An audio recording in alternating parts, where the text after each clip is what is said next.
आइए आज आप सब जानेंगे मार्गशीर्ष मास यानी कि अग्रहण मास शुक्ल पक्ष वर्ष 2024 में मोक्षदा एकादशी का व्रत कब धारण किया जा रहा है। तो जानेंगे व्रत के शुभ मुहूर्त के बारे में। इस दिन पारण का क्या समय होगा, पारण कब और किस चीज से किया जाएगा। तो आइए जानते हैं इन सबों के बारे में।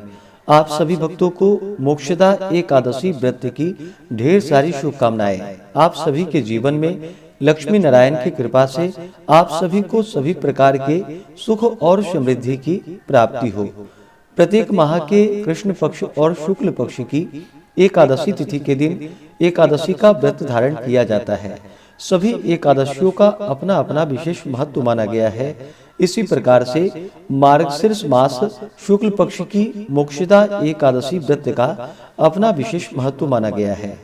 जो भी भक्त सच्ची श्रद्धा के साथ, नियम और निष्ठा के साथ मोक्षदा एकादशी का व्रत धारण करते हैं, इस दिन भगवान विष्णु, माता लक्ष्मी का और भगवान श्री कृष्ण के दामोदर स्वरूप का पूजन करते हैं, भगवान श्री कृष्ण का पूजन करते हैं और इस दिन गीता का पूजन करते हैं, क्योंकि भगवान श्री कृष्ण ने इसी दिन अर्जुन को गीता का उपदेश किया था। अतः मोक्षदा एकादशी के दिन गीता, श्री कृष्ण, व्यास आदि का पूजन करके गीता जयंती का उत्सव मनाना चाहिए। इस दिन गीता पाठ, गीता पर व्याख्यान आदि हो और गीता का जुलूस निकाला जाए तो इससे अनंत पुण्य फलों की प्राप्ति होती है।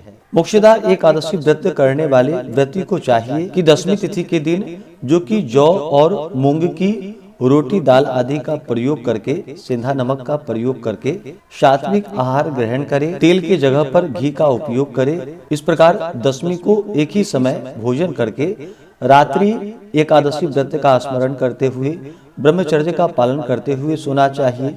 एकादशी की सुबह उठ करके नित्य क्रियाओं से निवृत्त होकर के स्नान आदि करके व्रत का संकल्प ले करके एकादशी तिथि के दिन दिन रात्रि उपवास रहते हुए व्रत को धारण करना चाहिए। उपवास नहीं रह पाते हैं तो आप एक समय फलाहार ग्रहण करके व्रत को धारण करें। इस दिन भगवान विष्णु, माता लक्ष्मी का, भगवान श्री कृष्ण के दामोदर स्वरूप आदि का पूजन करें। गंध पुष्प, धूप दीप आदि से पूजन करके अनेक प्रकार के नैवेद्य आदि का भोग लगाए। रात्रि में जागरण करें और अगले दिन जाकर के द्वादशी की सुबह उठ करके नित्य क्रियाओं से निवृत्त होकर के स्नान आदि करके शुद्ध वस्त्र धारण करके भगवान का पूजन आरती कर ले।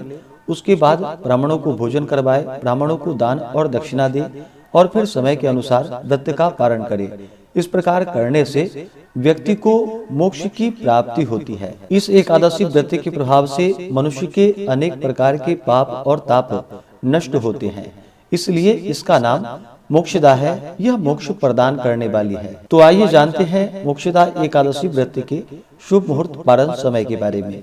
एकादशी तिथि प्रारंभ समय 10 दिसंबर 2024 दिन मंगलवार रात्रि 3:44 यानी कि 11 नवंबर की सुबह 3:44 से एकादशी तिथि शुरू है और एकादशी तिथि की समाप्ति 11 दिसंबर 2024 दिन बुधवार रात्रि 1:25 पे एकादशी तिथि की समाप्ति है। तो इस बार सूर्योदय व्यापनी के अनुसार एकादशी का व्रत, जो कि 11 दिसंबर 2024 दिन बुधवार को सभी भक्तजन एकादशी व्रत धारण करेंगे और व्रत का पारण, जो कि हरिवासर समाप्त होने के बाद किया जाता है।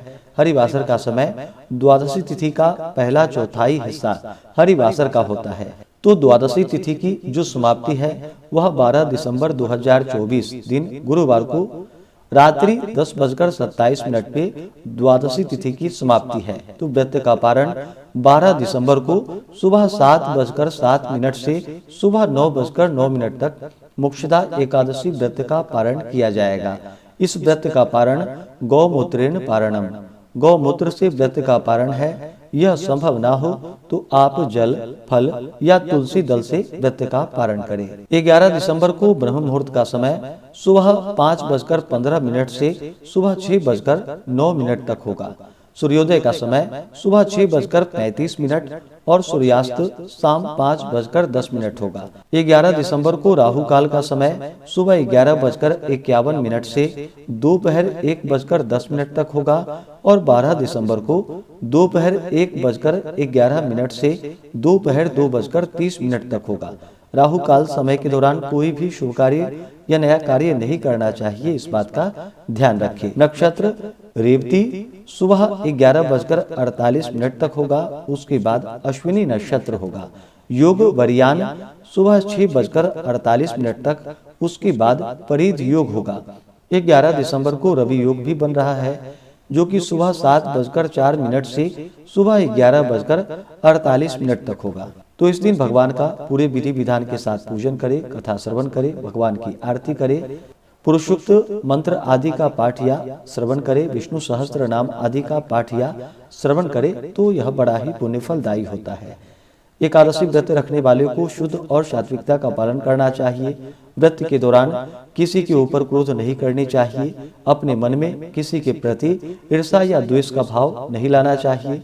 ब्रह्मचर्य का पालन करना चाहिए। भगवान नाम स्मरण करते हुए समय को व्यतीत करना चाहिए, इससे पुण्य फलों की प्राप्ति होती है। भगवान विष्णु अपने भक्तों के सभी प्रकार के पाप और ताप को नष्ट कर देते हैं तथा सुख और समृद्धि का आशीर्वाद प्रदान करते हैं और अंत में भगवत धाम की प्राप्ति होती है।